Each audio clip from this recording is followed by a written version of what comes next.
kindly sit down. Thank you for the courtesy.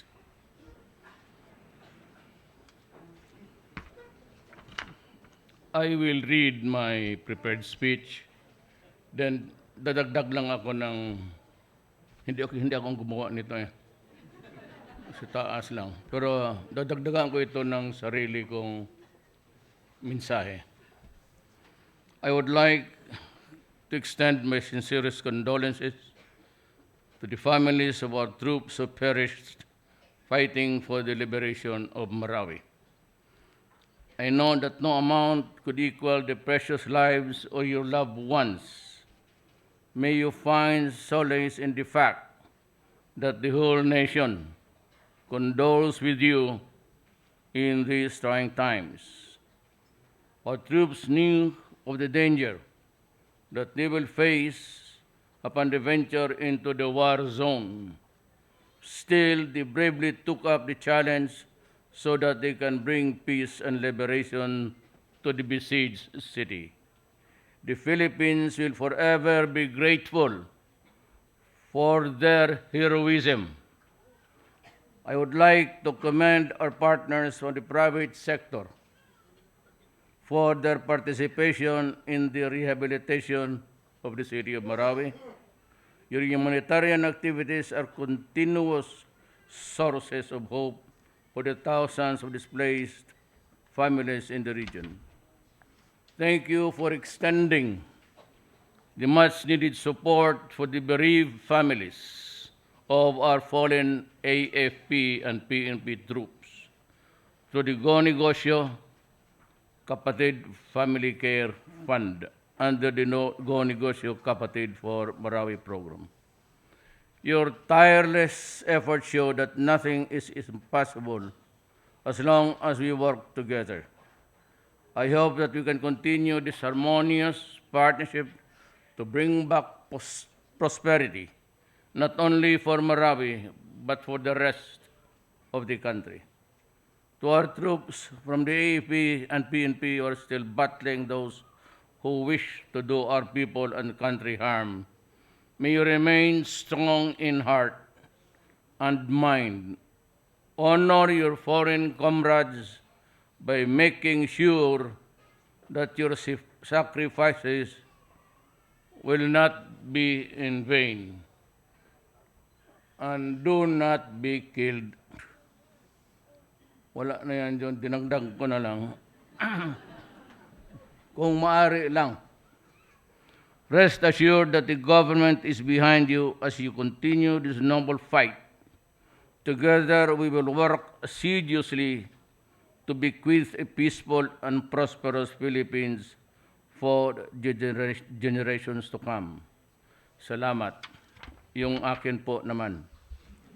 Yung akin, medyo civilian lang ito. Hindi ako military, pero ako yung commander-in-chief. Sa totoo lang po, hindi ako nakatapos baski yung PMT lang. Pero civilian ako at ako yung commander-in-chief nila.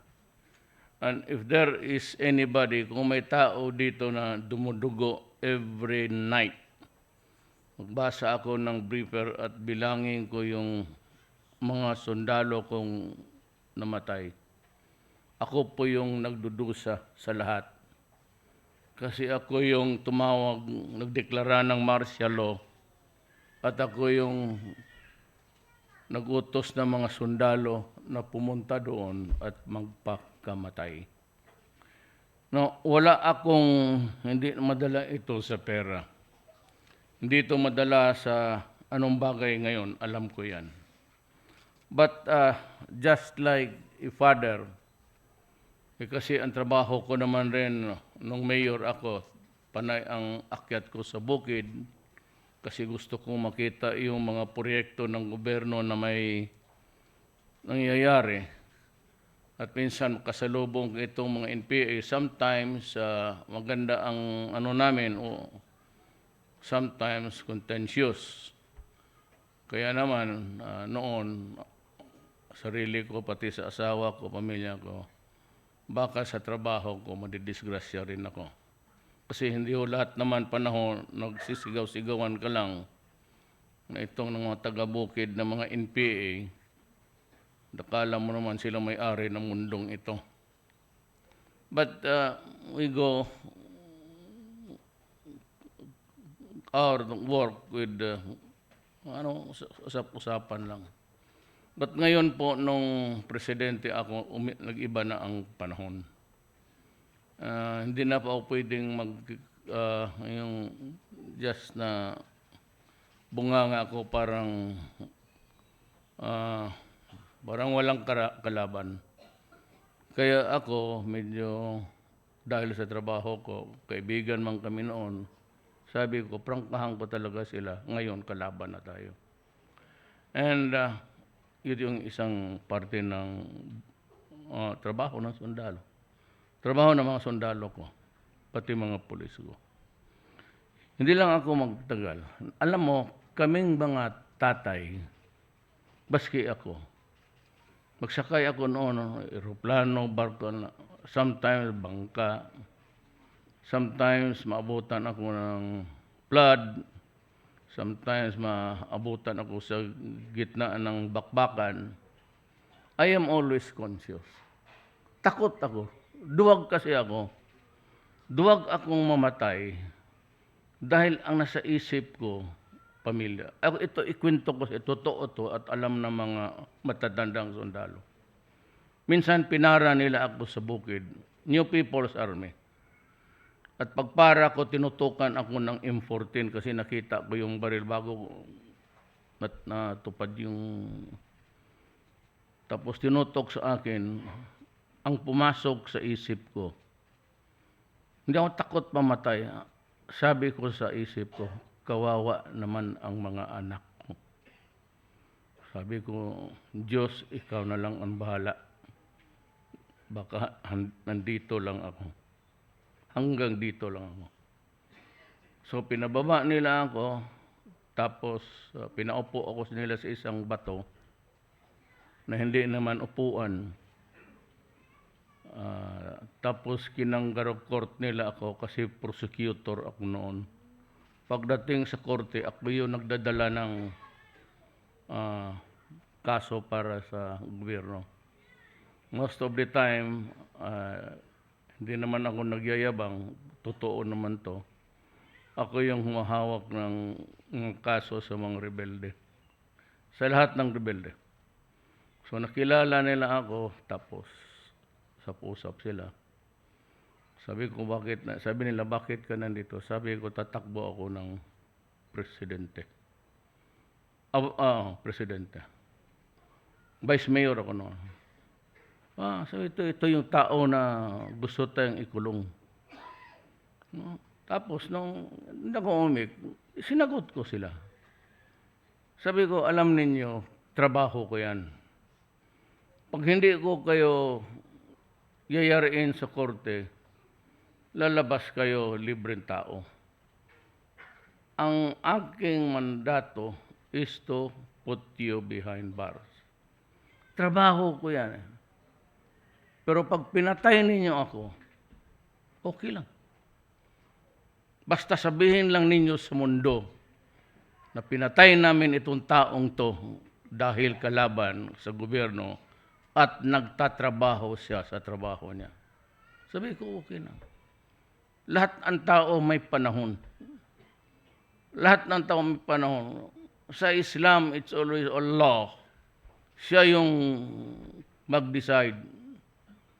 At meron siya. For the Christians, then we have the Ecclesiastes 4. That there is everything, a time for things under the sun. A time to be born and a time to die, a time to fight and a time to lose. A time to be happy and a time to be sad. A time to be plenty and a time of want. And there is always a time to die. Hindi natin kontrolado yan. Kung kailan natin, as Christians, kung kailangan malaman talaga natin, we just read the Bible. And it says, at the end of the world, he shall come to judge the living and the dead. I don't know what that means because to judge, you have to be at least in the state of what I am now, alive. But that is what is promised in the Bible. And also there are promises in the Quran about death and life. So when we shall die, we will never know. Kaya ako, sa lahat ng mga kakilala ko, I always say, death is a matter of destiny. There is always a time, a date to be born. At baskin saan ka, kami dapat, ako, 72, ang rami ko nang dinaan. Akala ko yung panahon na yun na pinara nila ako. At tinutukan ako ng isang katutak na M14, M16. I thought that was the time. I just asked God. I was not afraid. Totoo yung sinasabi pala nila. Any moment of crisis, walang natatakot. But at the back of our minds is really the bugging question. Diyos ko po, may mga anak ako at asawa. Mahal ko sila. Sana makalusot ako dito. Pero pag hindi, the usual last message is, God, please take care of my family. That is the spiritual promise. Pero ngayon, ano yung magawa ng kagaya natin tao lang sa mundong ito?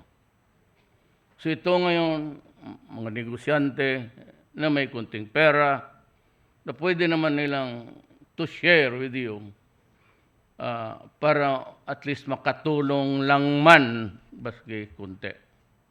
So you have the president, former president, kasama to condole with you. President Arroyo makes it a point to share your grief. Joey is an active organizer at yung mga kaibigan niya, negosyante, marami pong salamat sa inyong lahat. And we will remember you. I will wait for you in heaven. Bakit?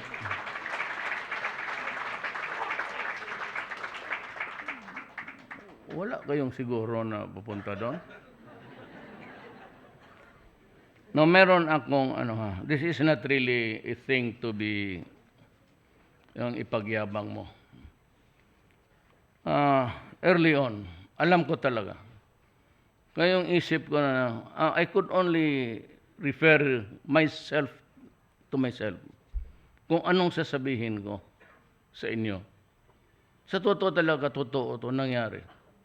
Nung tumutik yung M14 sa ulo ko dito, akala ko tapos na ako. Ang sabi ko, hindi ako takot mamatay kasi sabi ko, wala na yan. Nandiyan na rin. Naghintay lang ako ng bang. Pero humabol yung isip ko, sabi ko, God, please take care of my family. Huwag sanang maghirap lang sa buhay. So ngayon kami dito na iwan, yung mag-usap tayo ng pera. Hindi masama mag-usap ng pera, lalo na kung ano, yung totoo lang. You have the pension and everything given to you by the Armed Forces of the Philippines.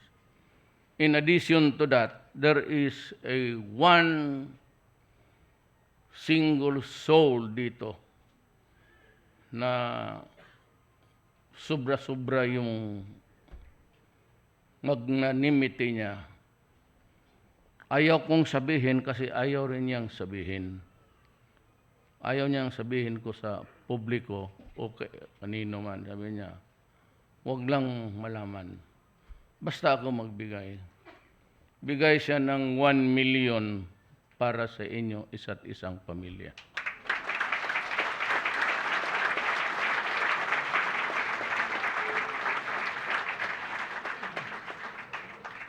Kilala ko lang siya dahil presidente ako, mga gatherings na But now I see I can see the soul of the man. Ito yung pupunta talaga sa langit. Kaya kung ako rin yung Diyos, ano mang kasalanan niya, babae siguro, o ano dyan, sabihin ko na lang kay Peter, Pedro, buksan mo na yung gate dyan. Patayan si Pedro, yung manok niya hanggang hindi namatay. Hindi naman nadagdagan. Sinisip ko lang kung sino maglilinis doon sa gate na puro iti na yung manok niya. Well, ako, meron rin ako. Long before. Wala, yung una pa, Mama Sapano before. Kasi alam ko matagal ako sa gobyerno, 23 years akong mayor. So every time may police mamatay sa Davao, akin talaga yan. Lalo na in the line of duty, akin yan. Akin talaga yan. In addition to all, akin yan. Ganun yan si Inday ngayon, yung anak ko na mayor. So alam ko kung paano magdala ng itong masasakit na pangyayari sa buhay. Ngayong presidente ako, sabi ko sa kabinete, I need 50 billion na maiwan ko sa inyo para lang ito sa mga anak ninyo. Edukasyon, wala nang iba. Pagkain, nandiyan na yan. But to make sure na yung mga anak ninyo makapag-aral, re-raise ako ng 50 billion trust fund. Hindi nyo na maubos yan. At sa awa ng Diyos, kakadasal ko, would you believe it, may 20 billion na kaagad ako. Hindi, iba ihati ko. Ihati ko sa pabahay.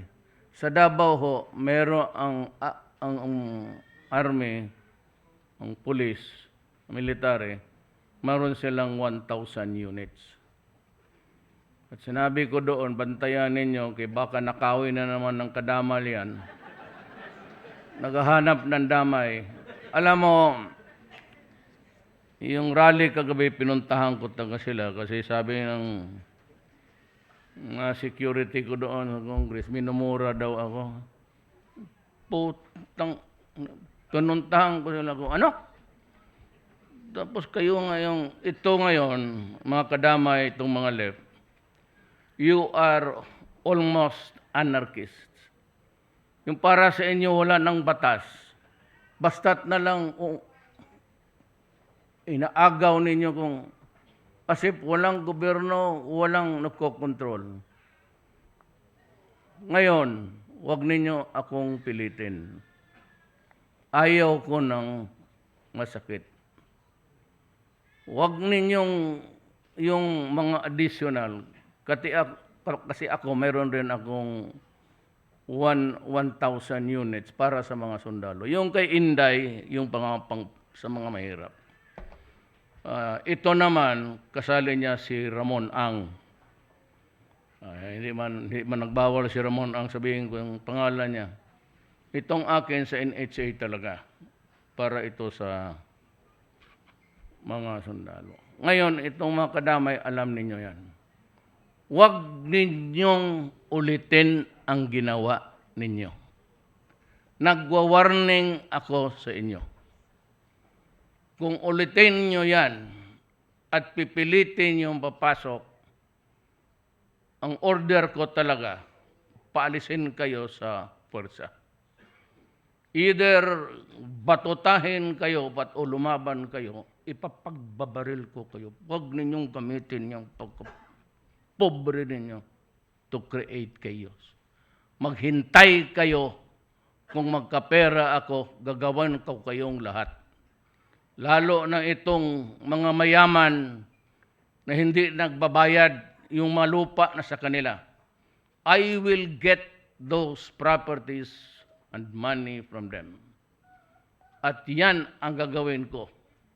Pag nakuha ko yung mile long sa pag-aari ng mga preto sa Inquirer, yan, ipagbili ko lahat, ibuhos ko sa bahay ninyo. Pero huwag kayong mauna.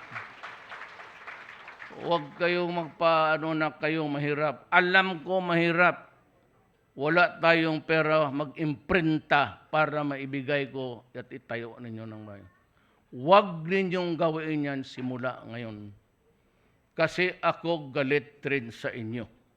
Galit na ako kasi gusto ninyo akong kausapin, pero inaambos naman ninyo ako. Ay, ano klase?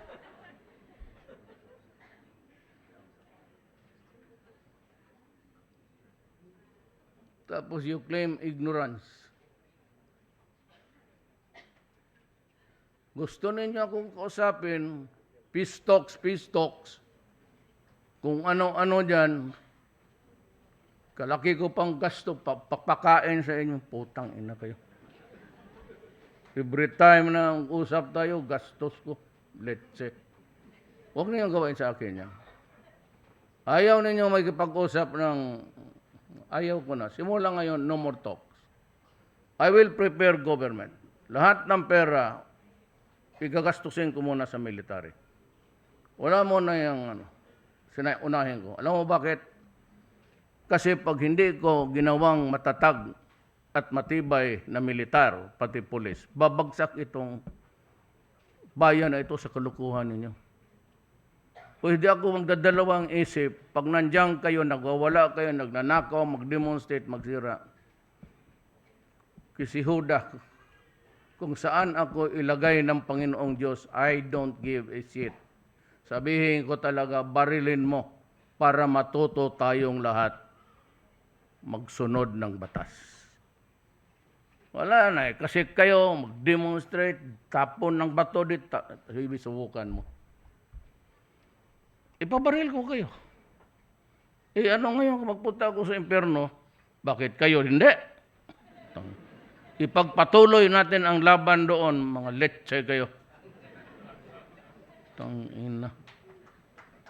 Anto itong maote, wala tayong areglo dito. Walang usapan, not even a whisper. Hindi ako magkikinig sa inyo. And we will not stop fighting.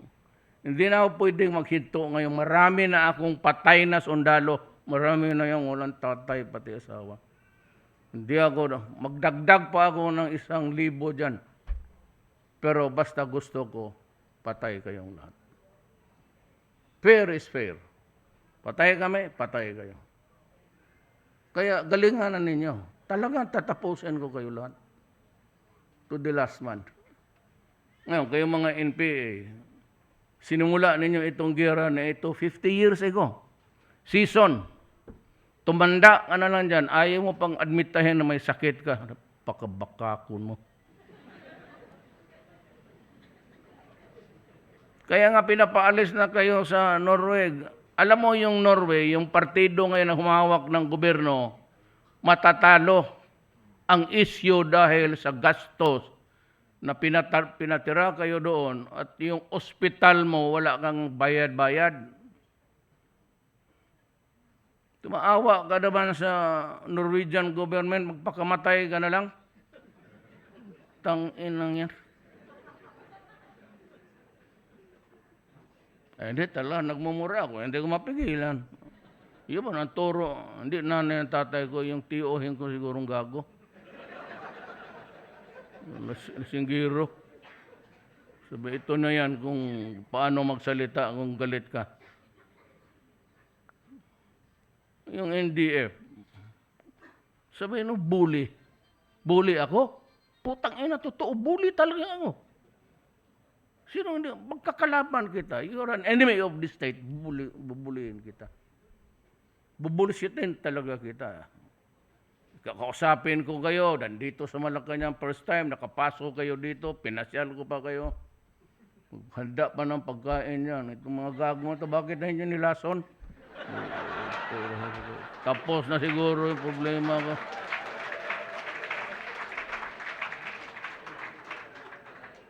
Totoo, for the first time. At no other time, yan silang lahat pumasok dito. Lahat. Pati yung mga nasa taas. Noong panahon kong bago ako mayor, kasi gusto ko nga na ariglo, sabi ko, sige, pasok lahat. Eh, itong mga sundalo, nagdududa naman. Itong presidente natin, ano kayo, magkulit patayin natin? Mukhang hindi ito atin. Butit na lang kilala ko si Lorenzana. Secretary Lorenzana was once upon a time a soldier, si general. But when I was mayor, many years ago, major or lieutenant colonel, he brought a contingent of the Scout Rangers, 2nd Ranger Battalion to Davao. Ako yung mayor. So kilala niya ako. Nandoon kami ng, I forgot the place, na yung mga NPA na sa kabila, tapos gusto ako kausapin. Nandyan yan si Secretary Lorenzana. Sabi ko, sige, usap mo lang kaya. Sige. Yung baroto na, si Secretary Lorenzana hindi pumayag. So, huwag kang pumunta doon. Sabi ko, akala ko concerned masyado siya sa buhay ko. Pupunta doon. Tangina, delikado. Sabi ko, bakit ma? Eh, pag gusto naman lang pag-usap, hindi ako papayag. Delikado. Sabi ko, anong delikado? Yung pala, ibig sabihin niya, delikado ma-demote siya kung mamatay ako.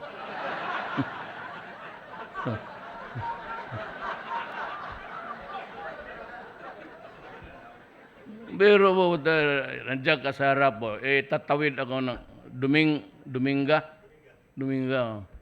May river doon, itong mga kulukoy na NPA. Kaibigan ko man yan sila, pero sabi niya, mamatay ka man, balik ka lang ng ibang araw, kasi padala ko yung deputy ko, para kung luglugin ka doon, at least, sabi niya, malapit na ako maging general, puta.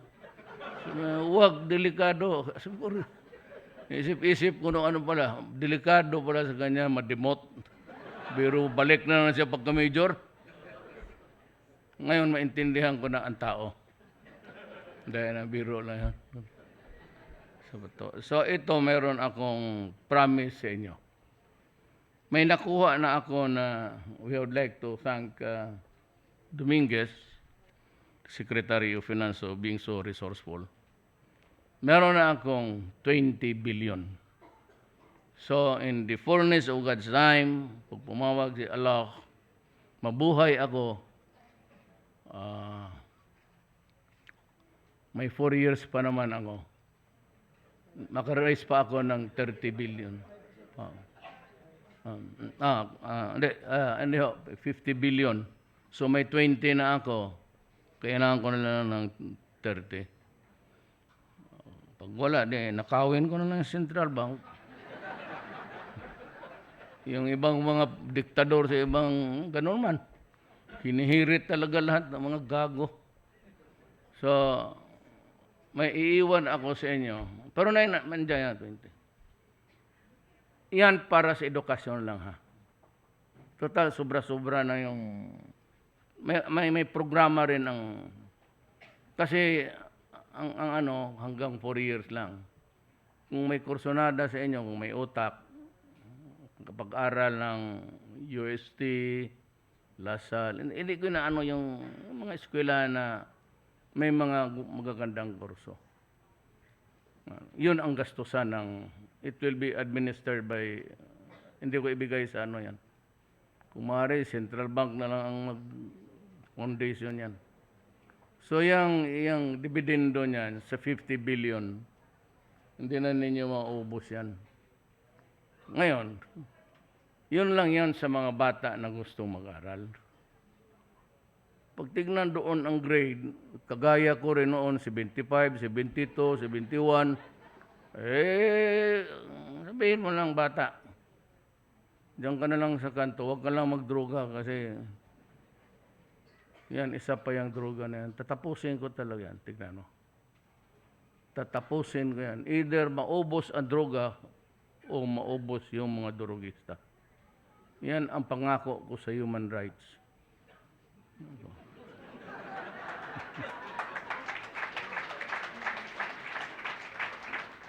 Huwag ninyo akong takot-takotin dyan sa trabaho ko. Hindi ako. Ako ang presidente tapos hindi ko kaya. Ibigay ko na sa militar ang trabaho ko. Pag panahon na parang takot na akong mamatay, ayaw ko na magtrabaho, tamad na, tawagin ko na lang sila. Maglinya sila dito. Sila yung may uniforme. Taas kamay. Kami ang bagong miyembro ng junta, militar sa gobyerno ngayon.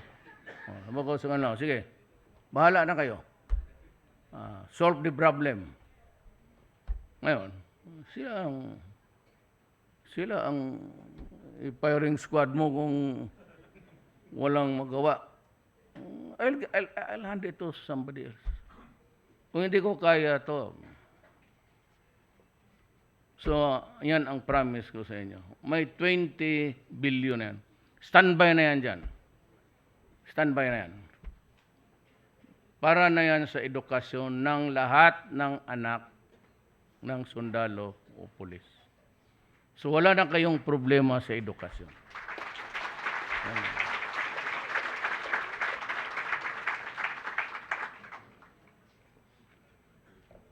May away pa sa marami pero patapos na yan.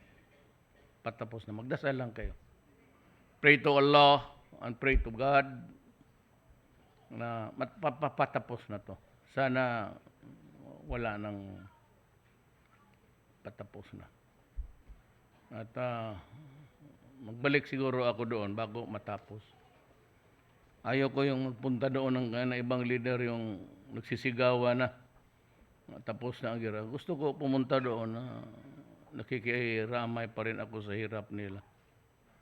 I'll go there but maybe sa lahat ng ospital, pati kami sa gobyerno nag-aaway kami ngayon dahil nga itong procurement law na itong mga equipment sa ospital na binili ko last year. Hanggang ngayon hindi pa na-deliver. Kakatapos lang ng bidding. Kaya ako pumutok. I was there July. Pagka-presidente ko, June 31st, June 30, July pumunta na ako ng AFP Medical Center. Tanong-tanong na ako, wala silang dito, walang ganon. Kami ni General Esperon, si General Lorenzana, nung nalaman ko na wala pa talagang pumutok. Nagpipiyak-piyak ako.